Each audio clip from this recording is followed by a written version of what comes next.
Good evening, students. Welcome back to Socio Easy classes. Today we are here to start unit number 4 of paper 1.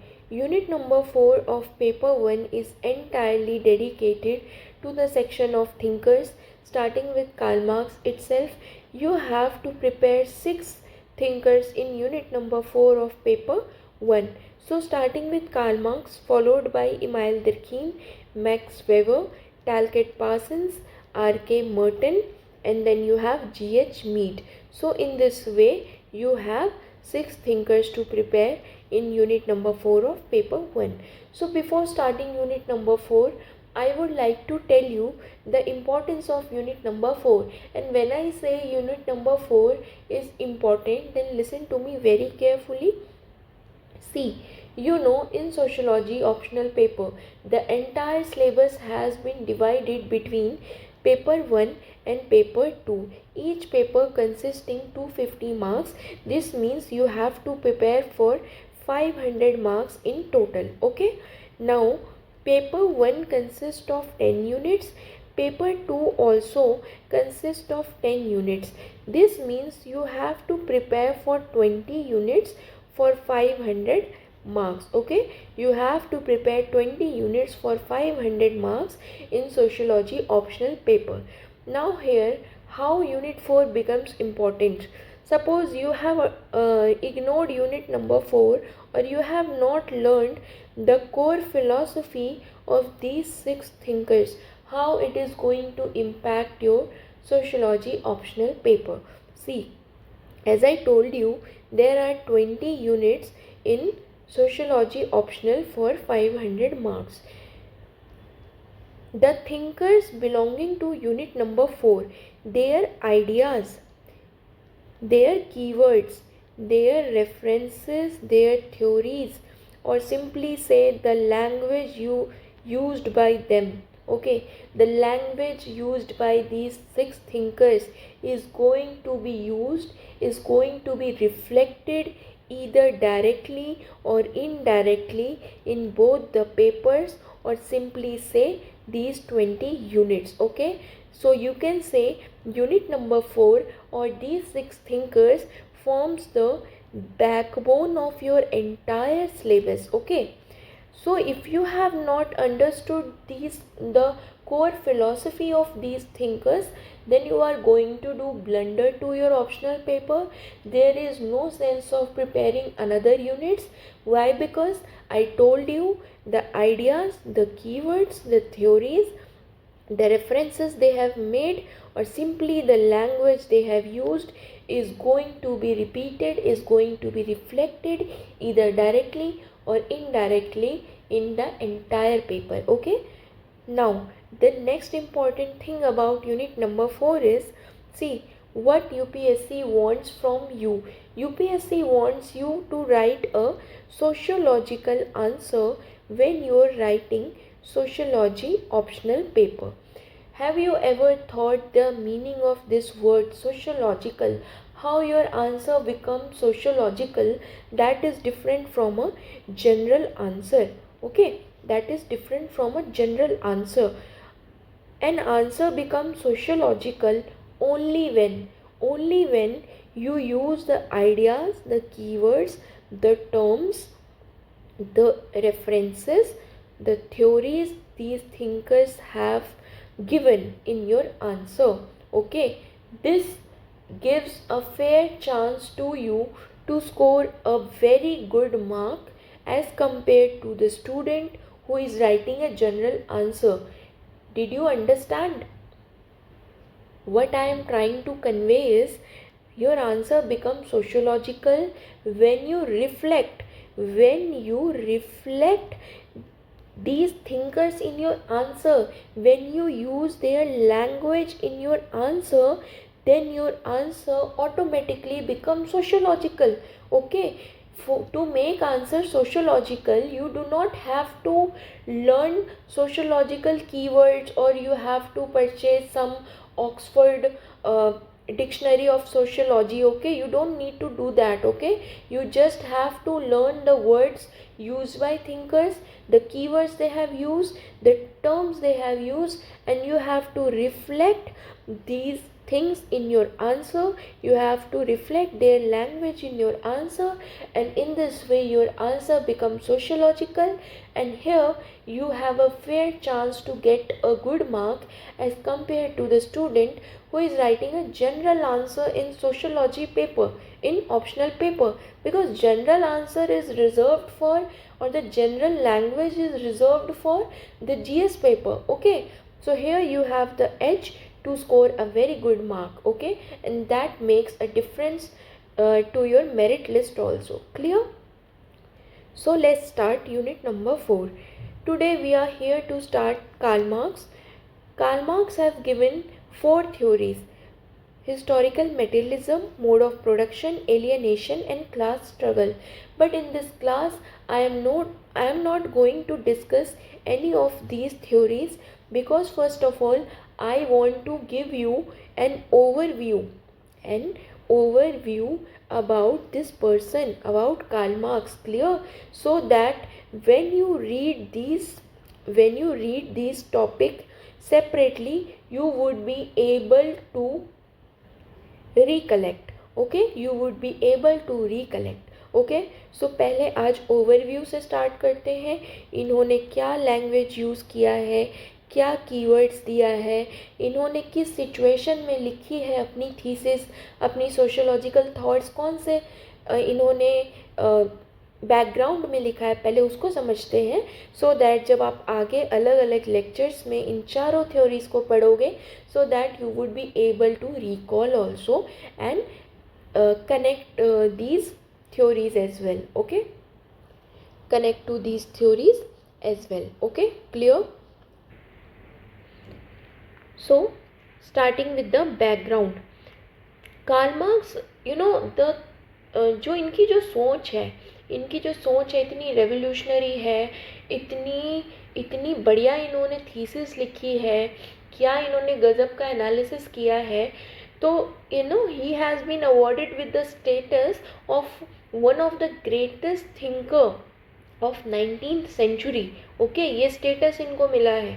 Okay, तो जब आप पढ़ोगे इनके thoughts को, इनकी लैंग्वेज को, इन्होंने किस तरीके से हिस्ट्री और फ्यूचर का क्या एनालिसिस किया, एकदम गज़ब एनालिसिस किया. ठीक है, तो बहुत ही इंटरेस्टिंग वे में समझना है इसको, और जो भी कीवर्ड्स होंगे उसको तो बहुत ज़रूरी बहुत अच्छे से समझना, क्योंकि थिंकर्स आपके लिए टेक्निकल तब हो जाएंगे, टिपिकल तब हो जाएंगे जब आप उनके लैंग्वेज को नहीं समझोगे. और एक बार अगर आपने उनके लैंग्वेज को समझ लिया तो सोशियोलॉजी बहुत इजी सब्जेक्ट बन जाता है. ठीक है, so starting with the background, so he was a German philosopher, he belongs to Germany. Okay, so he wrote in the background of new economic order, that is industrialization and capitalism in Europe post French Revolution changes. तो जिन भी बच्चों ने French revolution, एक तो मैं detail में नहीं बताने वाली हूँ, ओवरव्यू दे रही हूँ, और जो यहाँ पे इंपॉर्टेंट कीवर्ड्स है उसको समझेंगे सिर्फ. ठीक है, डिटेल में हम नेक्स्ट लेक्चर से पढ़ेंगे एक एक टॉपिक जो रहेगा हमारा. क्लियर? देखो, जिन भी बच्चों ने फ्रेंच रेवोल्यूशन देखा है, वीडियो देखा है उसका, मेरा जो सेकेंड लेक्चर है उसमें आपने देखा होगा कि फ्रेंच रेवोल्यूशन जब हुआ था तो फ्रेंच सोसाइटी जो है वो पूरी ओवरहॉल हो गई थी, पूरी की पूरी चेंज हो गई थी. ठीक है, पूरा उसका सोशल, इकोनॉमिक, पॉलिटिकल ऑर्डर पूरा का पूरा चेंज हो गया था.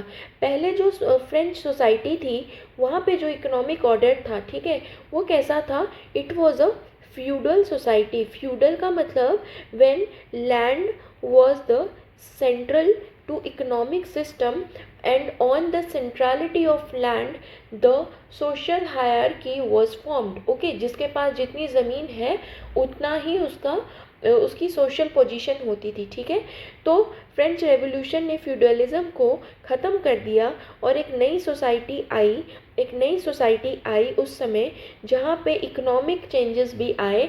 और अब यहाँ पे लैंड सेंट्रल नहीं रहा, क्योंकि फ्यूडलिज्म ख़त्म हो गया ना, तो land was not source of power here anymore. Okay, so in this new society or the post French Revolution society, here the new economic order was based on capital or say money. Okay, or the idea of profit making और the idea of profit making. तो जब भी profit making होगा आपके economic system में, central part या capital होगा या मनी होगा सेंट्रल पार्ट. ओके, तो यहाँ पे आपका क्या होगा, इंडस्ट्रियलाइजेशन हो जाएगी.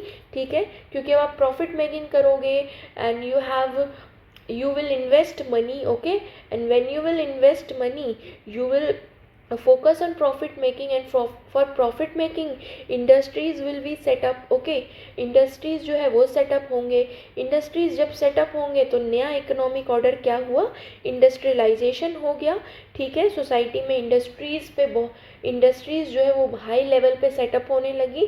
ठीक है, और उस सिस्टम को क्या बोलते हैं, न्यू इकोनॉमिक सिस्टम को, जहाँ पे इंडस्ट्रीज या कैपिटल जो होता है वो एक सेंट्रल होता है इकोनॉमी के.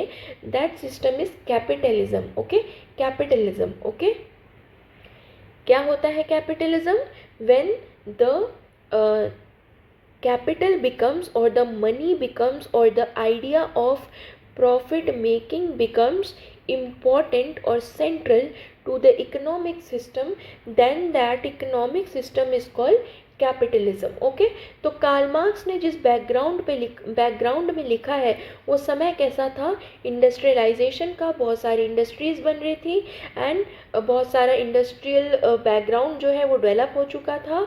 And this was called capitalism because here the money was the prime concern or the profit making was the prime concern of the capitalist class, and this system was called capitalism. Okay, now अब Karl Marx ने क्या देखा कि इस नए economic order, इस capitalism की वजह से जहाँ पे इंडस्ट्रीज़ जो है उसकी ग्रोथ हो रही है, इस इंडस्ट्रियल ग्रोथ या कैपिटलिज्म की वजह से समाज में इनइक्वालिटी आ गई है और लोग बहुत सफ़र कर रहे हैं. देखो, इनइक्वालिटी तो फ्यूडल सोसाइटी में भी थी, where land was central. Here also inequality was based on 3 state system. But जब फ्रेंच रेवोल्यूशन हुआ और लोगों को लगा कि अब नई सोसाइटी आएगी, नया इकोनॉमिक ऑर्डर आएगा, तो हमारी जो इनइक्वालिटी है वो सब ख़त्म हो जाएगा. बट ऐसा नहीं हुआ. ठीक है, इनइक्वालिटी जो है तब भी रही, लोगों की सफरिंग तब भी रही. मतलब ये जो नया कैपिटलिस्ट ऑर्डर आया, नया इकोनॉमिक ऑर्डर आया, यहाँ पे इनइक्वालिटी ख़त्म नहीं हुई. तो इसी बैकग्राउंड को देखते हुए कार्ल मार्क्स ने अपने जो थॉट्स है, थीसिस है, उसको लिखा. अभी बहुत इम्पॉर्टेंट टर्म है conflict perspective. Okay, Karl Marx ने किस चीज़ का फाउंडेशन, किस चीज़ की, किस थ्योरी की नींव रखी है अपने थीसिस के ज़रिए. इन्होंने कन्फ्लिक्ट पर्सपेक्टिव की नींव रखी है.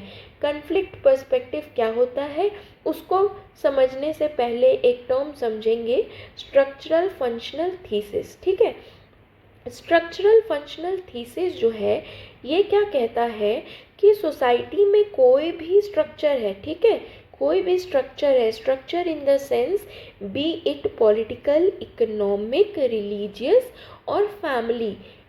ठीक है, कोई भी ये स्ट्रक्चर है, they are functional for the society. मतलब ये सोसाइटी के अच्छे के लिए ही है. ठीक है, इनका ये भी कहना है, स्ट्रक्चरल फंक्शनलिस्ट का ये भी कहना है कि अगर सोसाइटी में इनइक्वालिटी है, so this inequality is also functional. ये इनइक्वालिटी भी एक अच्छे के लिए है. How inequality becomes functional as per structural functionalist, because they think that it motivates the people to do hard work. ठीक है, जब इनइक्वालिटी रहेगी समाज में तो इनका कहना है कि लोग मोटिवेट होंगे हार्डवर्क करने के लिए. जब ये हार्डवर्क करेंगे तो क्या होगा, सोसाइटी की कुछ इम्पॉर्टेंट पोजीशन जो है इनको मिल जाएगी. ठीक है, जब ये हार्डवर्क करेंगे सोसाइटी की इम्पॉर्टेंट पोजीशन इनको मिल जाएगी. जैसे कि आप IAS बन गए और यहाँ से आप अपने सोसाइटी को रेगुलेट करोगे. ठीक है, ठीक है। इस पोजीशन पे बैठने के बाद आप अपनी सोसाइटी को रेगुलेट करोगे और सोसाइटी को रेगुलेट करने की वजह से सोसाइटी में ऑर्डर और स्टेबिलिटी रहेगी। इतना समझ आया? स्ट्रक्चरल फंक्शनलिस्ट क्या कहते हैं कि इनइक्वालिटी इज ऑल्सो फंक्शनल और anything in society is functional, any structure is functional in the sense because it promotes order and stability in society, and inequality is also considered as functional as per structural functionalist. Clear? Because it motivates people to do hard work, and in this process they get or they acquire some functionally important position in society based on merit, on competition. And here when they reach to that important position, they make good decisions for the order and stability of society. इतना हो गया structural functionalist का। ये मैंने क्यों समझाया? ताकि आप कन्फ्लिक्ट पर्सपेक्टिव को समझ सको। ठीक है, कन्फ्लिक्ट पर्सपेक्टिव क्या कहता है। लेकिन कार्ल मार्क्स आए, उन्होंने कहा ऐसा कुछ नहीं है, inequality is not functional. Okay, inequality समाज के लिए अच्छा नहीं है। क्यों? कन्फ्लिक्ट पर्सपेक्टिव का यही मतलब है कि सोसाइटी में मतभेद है। सोसाइटी में क्या है? एक तरीके का मतभेद है दो क्लासों के बीच में।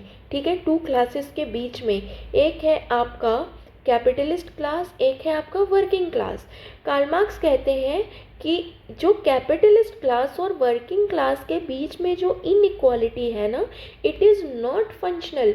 क्योंकि कैपिटलिस्ट क्लास जो है यहाँ पे सिर्फ अपना फ़ायदा देखता है, और वर्किंग क्लास जो है वो अपने लेबर, अपनी हर चीज़ से अलग हो जाता है।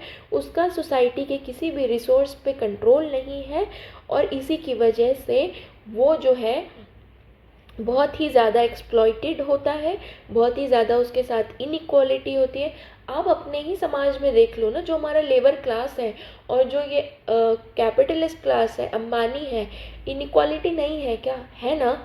तो क्या आपको लगता है कि इनइक्वालिटी फंक्शनल है? कैसे फंक्शनल हो सकती है इनइक्वालिटी? इनइक्वालिटी की वजह से पॉवर्टी है, गरीबी है, गरीबी की वजह से बीमारियां हैं, है ना? तो inequality is not functional.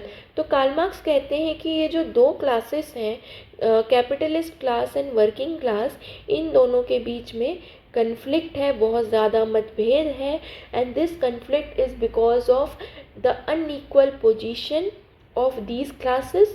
This class, capitalist class, is very strong and the working class is too weak. Okay, so there is a conflict between these two classes. Okay, एक तरीके का मतभेद है, इनकी आपस में नहीं बनती है। So this is what a conflict perspective, इन्होंने जो हिस्ट्री की को एनालाइज किया है, जो फ्यूचर को एनालाइज किया है, ये कन्फ्लिक्ट पर्सपेक्टिव के बेसिस पे किया है। ठीक है, कि समाज में मतभेद है, आपस में फंक्शनैलिटी नहीं है, बन नहीं रही है as per structural functionalist. Okay, now Karl Marx has been called the greatest thinker of the millennium. इस सेंचुरी के सबसे बड़े, 19th सेंचुरी के सबसे बड़े थिंकर्स कहलाए हैं कार्ल मार्क्स, क्योंकि इनकी जो थ्योरी है वो बहुत ज़्यादा रेडिकल है। ठीक है, इनकी जो थ्योरी है वो बहुत ही ज़्यादा रेडिकल है, बहुत ही ज़्यादा रेवोल्यूशनरी है। आगे आप पढ़ोगे कैसे। ठीक है, तो इन्होंने जो अपनी रेवोल्यूशनरी थ्योरी दी है, रेडिकल थ्योरी दिया है, इसी की वजह से is called the greatest thinker of the millennium. I hope आपको क्लियर है। देखो, डिस्कशन बहुत इंपॉर्टेंट है। अनलेस अगर आपको क्या कहते हैं, जब तक आपको ये चीज़ें नहीं समझ आएगी कि स्ट्रक्चरल फंक्शनलिस्ट पर्सपेक्टिव क्या है एग्जाम्पल से, कन्फ्लिक्ट पर्सपेक्टिव क्या है एग्जाम्पल से, जब तक रिलेट नहीं करोगे, ऑप्शनल होने वाला है नहीं। ठीक है, तो बहुत अच्छे से इसको समझना है। Okay, so starting with his thesis and the important keywords, बहुत ज़्यादा ध्यान से पढ़ना इस चीज़ को। ठीक है, कार्ल मार्क्स ने जो हिस्ट्री को देखा है ना, जो समाज को देखा है, he has given a materialistic और say the economic view of history. ठीक है, Karl Marx is also known as economic determinist. Okay, इन्होंने हिस्ट्री को सिर्फ इकोनॉमिक बेसिस पे देखा है। ठीक है, इकोनॉमी के बेसिस पे। समझते हैं कैसे? ठीक है, कार्ल मार्क्स का कहना है, अच्छा ये जितने भी आपके ये कैपिटल लेटर्स लिखे हुए हैं ना, ये कार्ल मार्क्स के वर्ड्स हैं। ठीक है, तो इसको बिल्कुल भी इग्नोर नहीं करना, और इनके बिना तो हम कार्ल मार्क्स को डिस्कस ही नहीं कर सकते। ओके, तो इन्हें अच्छे से समझना है, बहुत अच्छे से समझना है। ठीक है, कार्ल मार्क्स ने हिस्ट्री को इकोनॉमिक तरीके से, इकोनॉमिक व्यू में कैसे देखा है, समझते हैं इसको। कार्ल मार्क्स का कहना है कि सोसाइटी में क्या है, रिसोर्सेस है। हर सोसाइटी में रिसोर्सेस होता है। उन रिसोर्सेस को कार्ल मार्क्स ने क्या बोला है, means of production. Okay, production का कुछ मीन्स है, इनके बिना प्रोडक्शन नहीं हो सकती। तो कार्ल मार्क्स का क्या कहना है कि सोसाइटी में कुछ रिसोर्सेस हैं और say they are means of production, production can not happen without them. Okay, तो मीन्स ऑफ प्रोडक्शन क्या है, लैंड है, ज़मीन चाहिए प्रोडक्शन के लिए, कहाँ आप अपनी फैक्ट्री सेटअप करोगे, लैंड नहीं होगा तो। कैपिटल चाहिए, पैसा चाहिए, है ना। रॉ मटेरियल चाहिए, है ना, अगर रॉ मटेरियल नहीं होगा तो प्रोडक्शन कैसे होगा। और मशीन्स भी चाहिए। ठीक है, यही सब होता है। तो कार्ल मार्क्स ने कहा कि अच्छा सोसाइटी में ना रिसोर्सेस हैं, मतलब मीन्स ऑफ प्रोडक्शन है। यहाँ तक तो चलो ठीक बात है।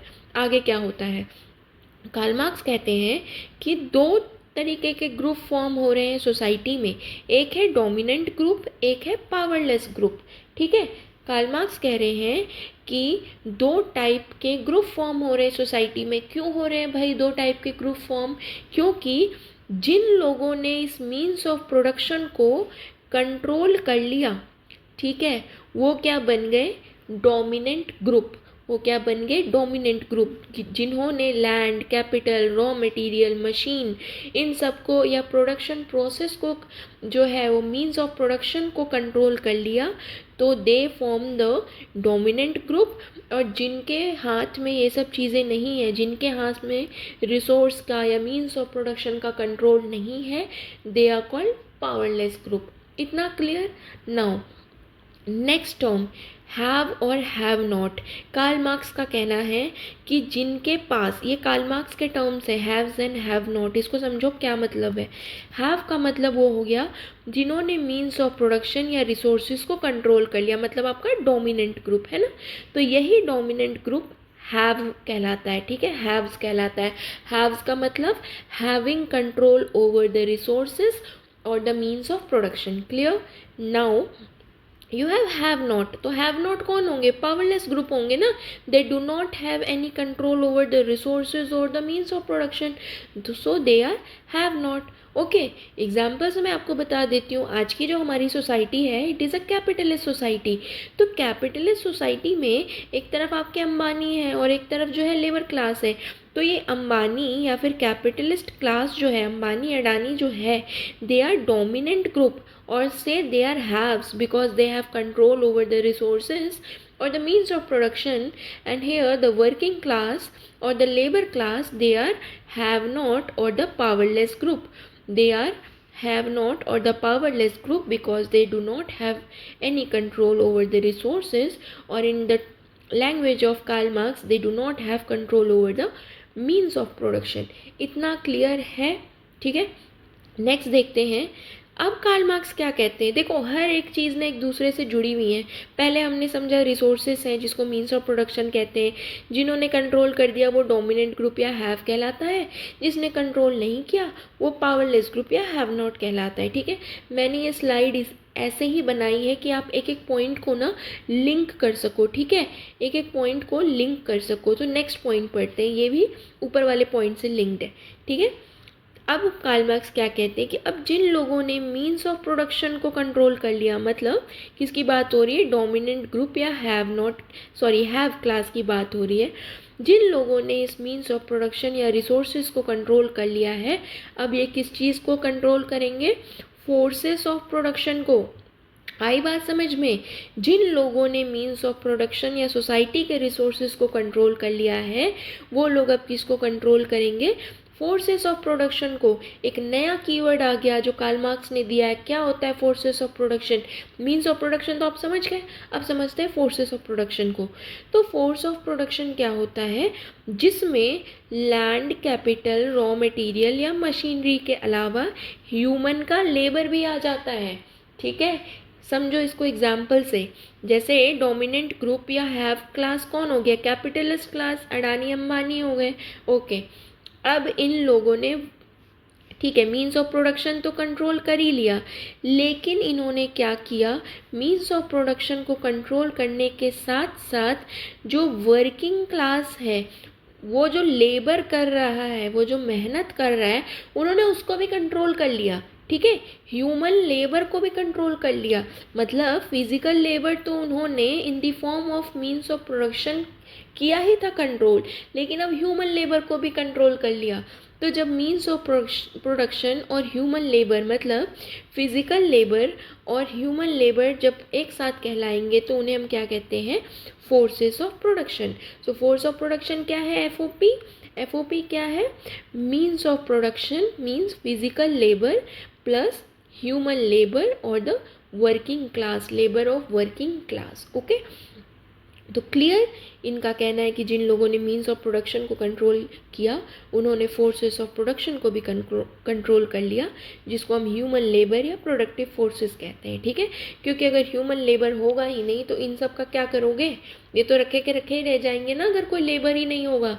तो इन्होंने इनके साथ साथ ह्यूमन लेबर भी कंट्रोल कर लिया। ठीक है, चलो नेक्स्ट पॉइंट को देखते हैं। नेक्स्ट पॉइंट कैसे लिंक कर रही है एक दूसरे को। अब ये कहते हैं कार्ल मार्क्स की जिन्होंने मीन्स ऑफ प्रोडक्शन और फोर्स ऑफ प्रोडक्शन, दोनों टर्म क्लियर है। अब जिन्होंने मीन्स ऑफ प्रोडक्शन को और फोर्स ऑफ प्रोडक्शन को कंट्रोल किया है, इसी वजह से अब सोसाइटी के रिलेशंस भी शेप होंगे। ठीक है, दिस मीन्स अगर आपने मीन्स ऑफ प्रोडक्शन और फोर्सेस ऑफ प्रोडक्शन को कंट्रोल कर लिया है तो अब रिलेशंस ऑफ प्रोडक्शन जो है वो भी शेप होगा। और कैसे है रिलेशंस ऑफ प्रोडक्शन, कैसे शेप होगा? On the basis of inequality, है ना। मैं बताती हूँ आपको, जैसे रिलेशंस ऑफ प्रोडक्शन को समझते हैं। ठीक है, मान लो कैपिटलिस्ट क्लास है और वर्किंग क्लास है, इन दोनों के रिलेशंस को क्या कहेंगे? Relations of production. अब ये शेप कैसे हो रहा है? On the basis of inequality. Why? Because the capitalist class और द डोमिनेंट क्लास और the have class have control over means of production, physical labor, and forces of production, human labor, and this is going to shape relations of production, and this relation of production is based on inequality, exploitation, inequality and exploitation। ठीक है, दोबारा मैं आपको बताती हूँ। Relations of production जो है वो क्या होता है कि दो भी, जो आपका डोमिनेंट ग्रुप है और जो पावरलेस ग्रुप है, उनके बीच का जो रिलेशन है वो कैसे शेप हो रहा है? On the basis of inequality and exploitation. ये वाली जो क्लास है डोमिनेंट क्लास, ये इसका खूब सारा एक्सप्लॉयटेशन करेगी। ठीक है, क्यों? क्योंकि इस डोमिनेंट क्लास या कैपिटलिस्ट क्लास या ये हैव क्लास जो है, इसके पास किसका कंट्रोल है? फिजिकल रिसोर्सेज का भी और ह्यूमन रिसोर्सेज का भी। ठीक है ना, तो रिलेशंस ऑफ प्रोडक्शन अपने आप डिफाइन हो जाएंगे on the basis of inequality. Clear? Equality तो होगी नहीं। यही क्या है? कन्फ्लिक्टिस्ट पर्सपेक्टिव है या मार्क्सिस्ट पर्सपेक्टिव है। नेक्स्ट समझते हैं, नया टर्म आ गया मोड ऑफ प्रोडक्शन। बहुत इंपॉर्टेंट है mode of production. Karl Marx ने जो सोसाइटी के जो स्टेजेस होते हैं ना, उसको अपने टर्म्स में क्या बोला है? Mode of production. Simple, society में कार्ल मार्क्स का कहना है कि बहुत सारे स्टेजेस आए हैं। ठीक है, उस स्टेजेस को उसने क्या बोल दिया? Mode of production. This mode of production is 4+2। समझते हैं कैसे? कार्ल मार्क्स का कहना है कि जो पहले सोसाइटी थी, एकदम ही जो पहले सोसाइटी आई थी हिस्ट्री में, that was an egalitarian means of production. यहाँ पे जो मीन्स ऑफ प्रोडक्शन था आपका, लैंड हो गया और रॉ मटेरियल हो गया, कैपिटल हो गया, जो भी चीज़ थी वो इगैलिटेरियन, इक्वल थी। ठीक है, दिस मीन्स सारे मेंबर्स का इस मीन्स ऑफ प्रोडक्शन पे इक्वल कंट्रोल था, है ना, सबका इस पे कंट्रोल था। ठीक है, तो इसको क्या कहेंगे? Egalitarian, equal society. Why equal? Because they had equal control over the means of production, and this society was called primitive communism in the language of Karl Marx. ठीक है, प्रिमिटिव कम्युनिज्म. ऐसी सोसाइटी में क्या था, means of production equally controlled थे, सबके पास थे. ठीक है, सब, कोई मालिक नहीं था, कोई वर्किंग क्लास नहीं थी, कोई नौकर नहीं था. They all have equal access to means of production. Next, फिर आया प्रिमिटिव कम्युनिज्म. जब ख़त्म हो गया तो फिर क्या, एक और stage I, that was ancient mode of production, या फिर सिंपली से slave society. Slave society I, आपने पढ़ा होगा, जिसमें ओनर्स थे और स्लेव थे. तो सोसाइटी में दो क्लास थी. अच्छा, कार्ल मार्क्स की हर सोसाइटी में दो ही क्लास होगी. ठीक है, एक क्लास होगा हमेशा हैव, एक होगा हैव नॉट. और जैसे जैसे सोसाइटी की स्टेजेस चेंज होती जाएगी, हैव और हैव नॉट के जो है वो नेम भी चेंज होते जाएंगे. ठीक है, पर हैव का मतलब यही है कि जिसके पास हमेशा कंट्रोल रहेगा, हैव नॉट जो पावरलेस ग्रुप है. ठीक है, तो स्लेव सोसाइटी में हैव कौन होते हैं, ओनर्स.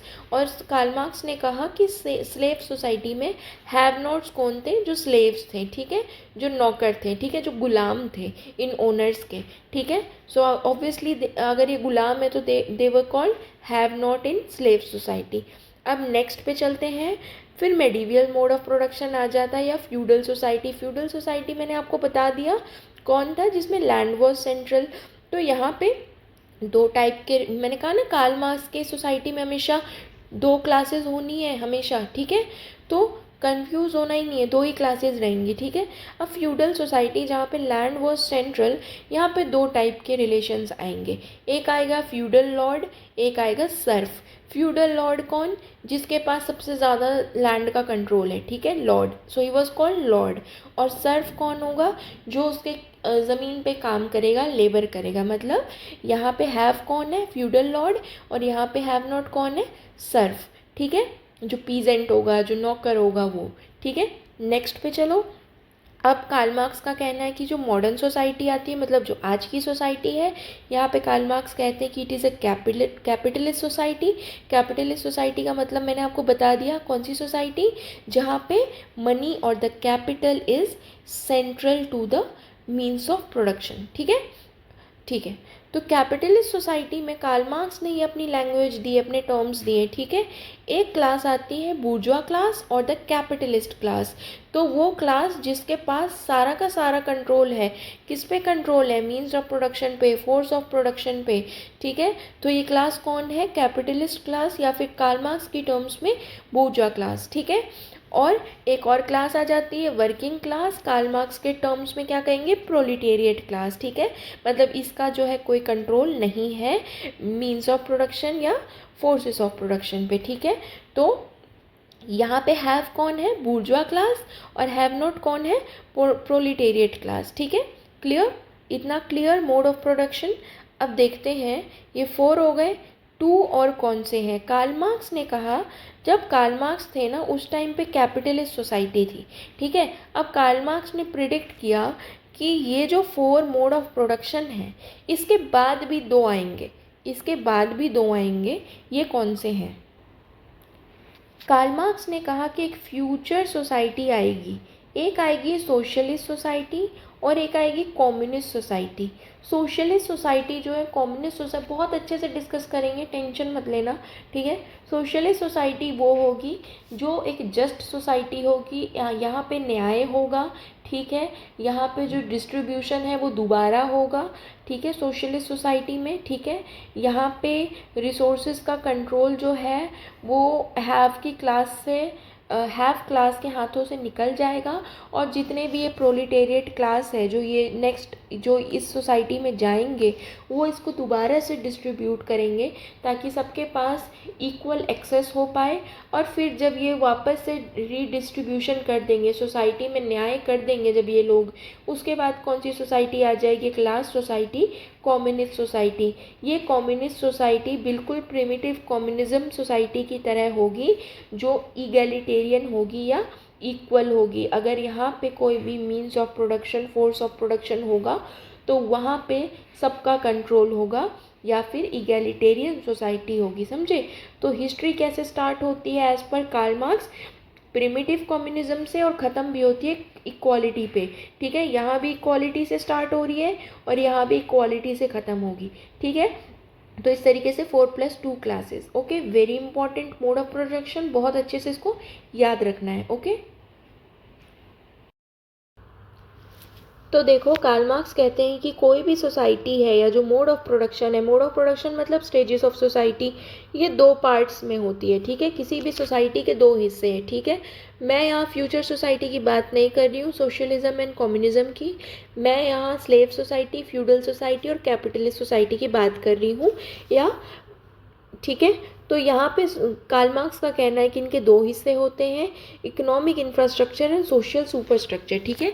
कार्ल मार्क्स कहते हैं कि किसी भी मोड ऑफ प्रोडक्शन के दो हिस्से हैं, दो पार्ट्स हैं, इकोनॉमिक इंफ्रास्ट्रक्चर और सोशल सुपरस्ट्रक्चर, ठीक है। पहले ये बहुत ही इंपॉर्टेंट टर्म्स दिए हैं कार्ल मार्क्स ने, पहले इनका मतलब समझते हैं, ठीक है। इकोनॉमिक इंफ्रास्ट्रक्चर का मतलब होता है इकोनॉमिक रिसोर्सेज ऑफ सोसाइटी, और you can simply say means of production in the language of Karl Marx, ठीक है। इकोनॉमिक इंफ्रास्ट्रक्चर क्या होता है? सोसाइटी के इकोनॉमिक रिसोर्सेज, इतना क्लियर। या फिर means of production, that is land, labour, raw material, machine, capital, okay, और मनी, ठीक है। उसके बाद आता है आपका सोशल सुपरस्ट्रक्चर। सोशल सुपरस्ट्रक्चर हर वो चीज़ होती है that is not economic, okay. So आपका सोसाइटी में political institution, religious institution, family as an institution, educational institution, bureaucratic institution, ये जितने भी इंस्टीट्यूशन हैं that is not economic are called social superstructure. So apart from economic structure, the other structures of society is called social superstructure. इतना clear हो गया? अब देखो Karl Marx कहना क्या चाहते हैं इन दोनों टर्म से। कार्ल मार्क्स कहते हैं कि जो लोग इकोनॉमिक इंफ्रास्ट्रक्चर या इकोनॉमिक रिसोर्सेज को कंट्रोल कर रहे हैं, किसकी बात हो रही है यहाँ पे? हैव्स की बात हो रही है ना। जो लोग यहाँ पे इकोनॉमिक इंफ्रास्ट्रक्चर या इकोनॉमिक रिसोर्सेज को कंट्रोल कर रहे हैं, वही लोग सोसाइटी के जो अदर स्ट्रक्चर है, सुपर स्ट्रक्चर्स हैं, ठीक है, रिलीजियस, पॉलिटिकल, एजुकेशनल, उन्हें भी ये कंट्रोल कर रहे हैं। दिस मीन्स जिसका कंट्रोल यहाँ पे होगा इकोनॉमिक इंफ्रास्ट्रक्चर पे होगा, जिसका कंट्रोल रिसोर्सेज पे होगा, अल्टीमेटली उसी का कंट्रोल इधर डायरेक्टली और इनडायरेक्टली सोसाइटी के अदर स्ट्रक्चर्स पे भी होगा या सुपर स्ट्रक्चर पे कंट्रोल होगा। फॉर एग्जाम्पल, अगर मैं सुपर स्ट्रक्चर में से एक एग्जाम्पल बताऊँ रिलीजियस इंस्टीट्यूशन का, so there is a concept of VIP darshan, okay. कभी मुझे तो नहीं हुआ वीआईपी दर्शन, या आपको भी नहीं हुआ होगा। क्यों? Because we do not have control over economic infrastructure, okay. So we do not have influence over social superstructure, ठीक है। लेकिन जब अंबानी जी जाते हैं या कोई भी बड़ा कैपिटलिस्ट क्लास जाता है, बूर्जा क्लास जाता है, जिसका कंट्रोल इस पे है, उसको यहाँ पे प्रिविलेज मिलता है फॉर वीआईपी दर्शन, है ना। जो बड़े बड़े सेलिब्रिटीज़ जाते हैं वीआईपी दर्शन करके आते हैं, why? Because they have control over the resources, so that is why they have influence over social superstructure, and VIP darshan is one of the example to understand this, okay. So Karl Marx ने इसको अपने term में क्या कहा है? Systematic view of society की। Society को हम सिस्टमेटिकली देखेंगे, कि ऐसे देखेंगे कि जिसका कंट्रोल इस पे है उसी का कंट्रोल समाज के अदर स्ट्रक्चर पे होगा, सोशल सुपर स्ट्रक्चर पे कंट्रोल होगा, ठीक है। इकोनॉमिक कंट्रोल जिसका होगा, इकोनॉमिक इंफ्रास्ट्रक्चर पे जिसका कंट्रोल होगा, उसी का कंट्रोल सोशल सुपर स्ट्रक्चर पे होगा। क्लियर? सो अभी बहुत इंपॉर्टेंट टर्म है एंटागोनिस्टिक रिलेशन, ये भी कार्ल मार्क्स का वर्ड है, ठीक है। कार्ल मार्क्स कहते हैं कि जो सोसाइटी में हैव क्लास है या हैव नॉट क्लास है, मतलब डोमिनेंट क्लास और जो पावरलेस क्लास है, ठीक है, उनके बीच में एक एंटागोनिस्टिक रिलेशन है। उसको क्या कहते हैं? कन्फ्लिक्ट, मतभेद, ठीक है। इनके बीच के रिलेशंस बढ़िया नहीं है, फंक्शनल नहीं है। As per the functionalist view they have conflict, okay. आपस में मतभेद है at the each stage of society. अगर मैं डिस्कस करूँ, स्लेव सोसाइटी की बात करूँ, तो कौन थे? ओनर थे, है ना, और कौन था? स्लेव था, ओके। तो ये हैव क्लास कौन था? ओनर। हैव नॉट कौन था? स्लेव। इनके बीच के रिलेशन कैसे थे? कन्फ्लिक्ट, एंटागोनिस्टिक थे। तभी तो स्लेव सोसाइटी ने इसको ख़त्म कर दिया, ठीक है, इस स्टेज को ख़त्म किया ठीक है, अपने एक्सप्लॉयटेशन को ख़त्म किया। फिर कौन सी सोसाइटी आई? फ्यूडल सोसाइटी आई। ठीक है, फ्यूडल सोसाइटी में कौन थे? फ्यूडल लॉर्ड था और सर्फ था, है ना। तो यहाँ पे हैव ये हो गया, हैव नॉट ये हो गया। इनके बीच के रिलेशन कैसे हैं? एंटागोनिस्टिक है, इनके बीच में कन्फ्लिक्ट है, कन्फ्लिक्ट ऑफ इंटरेस्ट है। Why? Because of unequal distribution of power between these two classes. फिर यहाँ पे क्या होगा? फ्रेंच रेवोल्यूशन हुआ। फ्रेंच रेवोल्यूशन ने इनकी जो पूरी ताकत है ख़त्म कर दी और नई सोसाइटी, नया इकोनॉमिक ऑर्डर क्या आया? कैपिटलिस्ट सोसाइटी आई। ठीक है, कैपिटलिस्ट सोसाइटी आई, लेकिन इक्वालिटी तब भी नहीं आई। यहाँ पे कैपिटलिस्ट क्लास और वर्किंग क्लास के बीच में अनइक्वल डिस्ट्रीब्यूशन ऑफ पावर हो गया और इनके बीच में भी कैसा रिलेशन है? एंटागोनिस्टिक है। देयर इज़ अ कन्फ्लिक्ट, एक मतभेद है। ठीक है, why there is a conflict? Because of unequal distribution of resources. ठीक है, नेक्स्ट कार्ल मार्क्स क्या कहते हैं कि ये एंटागोनिस्टिक रिलेशन क्यों है? मैंने आपको बता दिया, इनइक्वालिटी है दोनों क्लासेस के बीच में। ठीक है, एक्सप्लॉयटेशन है, इस हैव नॉट क्लास का हर स्टेज पे एक्सप्लॉयटेशन हो रहा है। चाहे आप देख लो स्लेव को देख लो, चाहे अगली मोड ऑफ प्रोडक्शन में आप सर्फ को देख लो, या अभी की सोसाइटी में वर्किंग क्लास को देख लो। क्या इनके साथ इनइक्वालिटी नहीं रही है हर स्टेज में? क्या इनके साथ एक्सप्लॉयटेशन नहीं रहा है? इनके साथ इनजस्टिस नहीं रहा है by the have classes? Have classes कर रहे हैं ना ये सब। ठीक है, so there is a antagonistic relation, there is a relation of conflict. Okay, now Karl Marx कहते हैं कि नया फोर्स ऑफ प्रोडक्शन जैसे ही आता है तो नया सोशल ऑर्डर आ जाता है जो पुराने को रिप्लेस कर देता है। जैसे कैपिटलिज्म ने फ्यूडलिज्म को रिप्लेस कर दिया। इसका मतलब कि जैसे ही समाज में नई नई टेक्नोलॉजी आती है, नया फोर्स ऑफ प्रोडक्शन आता है, तो जब भी टेक्नोलॉजिकल चेंजेस आते हैं, इनोवेशंस आते हैं, जैसे इंडस्ट्रियल रेवोल्यूशन आ गया है ना, तो समाज का जो फ्यूडलिज्म था, फ्यूडल ऑर्डर था, वो पूरी तरह से नष्ट हो गया और नया सोशल ऑर्डर आया, कैपिटलिज्म। तो इसका कार्ल मार्क्स का कहना है कि जो ये आपके मोड ऑफ प्रोडक्शन है, ये जो स्टेजेस ऑफ सोसाइटी है, किस वजह से आ रहे हैं? Because of new forces of production that leads to new social order and it replace the old order. Okay, clear? But the situation of have not class remain same, है ना। लेकिन हर स्टेज ऑफ सोसाइटी में, be it slave society, be it feudal society, be it capitalist society, Karl Marx का कहना है कि have not की जो पावरलेस ग्रुप है उसकी सिचुएशन ठीक ही नहीं हो रही, उसके साथ अभी भी इनइक्वालिटी, एक्सप्लॉयटेशन है, इनजस्टिस है। ओके, अब बहुत इंपॉर्टेंट टर्म है, कार्ल मार्क्स क्या कहते हैं कि अभी जो ये कैपिटलिस्ट सोसाइटी चल रहा है, मॉडर्न सोसाइटी, पहली वाली सोसाइटी तो आई और ख़त्म हो गई, अभी की जो सोसाइटी चल रही है कैपिटलिस्ट सोसाइटी, उसमें कार्ल मार्क्स कहते हैं कि एक रेवोल्यूशन होगा। प्रोलिटेरिएट बताया था ना मैंने, प्रोलिटेरिएट कौन होता है? वर्किंग क्लास इन कैपिटलिस्ट सिस्टम। ये जो वर्किंग क्लास है या ये जो प्रोलिटेरिएट क्लास है, ये एक रेवोल्यूशन करेगा, क्रांति करेगा। जैसे फ्रेंच रेवोल्यूशन हुआ था, ऐसा ही एक रेवोल्यूशन होगा। किसके खिलाफ करेगा? तो बूर्जुआ क्लास के खिलाफ करेगा, या फिर इस सोसाइटी में जो हैव क्लास है या कैपिटलिस्ट क्लास है, इसके खिलाफ रेवोल्यूशन करेगा। ठीक है, ओके। और फिर फिर से जो सोसाइटी है वो चेंज हो जाएगी और कौन सा स्टेज आ जाएगा? सोशलिज्म का। आपको बात समझ आई कि प्रोलिटेरिएट रेवोल्यूशन होगा, वर्किंग क्लास या प्रोलिटेरिएट क्लास जो है एक रेवोल्यूशन, एक क्रांति करेगा। क्यों? क्योंकि उसके साथ इनइक्वालिटी, एक्सप्लॉयटेशन, इनजस्टिस अब भी हो रहा है। वो अपनी सिचुएशन को चेंज करने के लिए एक रेवोल्यूशन, क्रांति करेगा। ठीक है, और बूर्जुआ क्लास के खिलाफ करेगा, या फिर कैपिटलिस्ट क्लास या फिर हैव क्लास के खिलाफ करेगा। और एक नई सोसाइटी आएगी बन के, जिसको कहेंगे सोशलिज्म या सोशलिस्ट सोसाइटी। इस सोशलिस्ट सोसाइटी में कार्ल मार्क्स ने कहा कि रिसोर्सेज का डिस्ट्रीब्यूशन जस्ट होगा, न्याय के बेस पे होगा। ठीक है, जस्टिस होगी एंड रीऑर्डरिंग ऑफ सोसाइटी, और सोसाइटी का रीऑर्डर किया जाएगा। ठीक है, जो पावरफुल बूर्जुआ क्लास है उसके हाथ से पावर छीनी जाएगी। ठीक है, और करेक्शन ऑफ हिस्टोरिकल इनजस्टिस, और जो हिस्ट्री से जो पूरी स्लेव सोसाइटी, फ्यूडल सोसाइटी, ये जितनी भी हिस्टोरिकल इनजस्टिस होती आई है हैव नॉट क्लास के साथ, उसको करेक्ट किया जाएगा। और जब ये करेक्शन हो जाएगी, जब सब कुछ ठीक हो जाएगा, उसके बाद एक और स्टेज आएगा, दैट इज़ कम्युनिज्म। मैंने आपको बताया था कम्युनिज्म का क्या मतलब, जो एकदम पहली सोसाइटी थी प्रिमिटिव कम्युनिज्म, वैसी सोसाइटी आ जाएगी जिसमें कोई क्लास नहीं होगी, किसी भी तरीके का हैव क्लास या हैव नॉट क्लास नहीं होगा। अब जब क्लास ही नहीं होगा तो अनइक्वल डिस्ट्रीब्यूशन ऑफ पावर और रिसोर्सेज नहीं होंगे, ठीक है।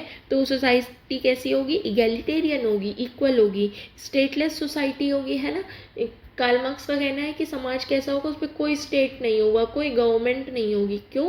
क्योंकि उनका कहना है कि अगर हाथ में पावर है, इधर economic power, political power, then इससे क्या होता है, सोसाइटी में कन्फ्लिक्ट आता है, ठीक है। So he wants a society based on equality, so he will say कि there will be no class, there will be no state, and the society will be equal, similar to primitive communism. Okay,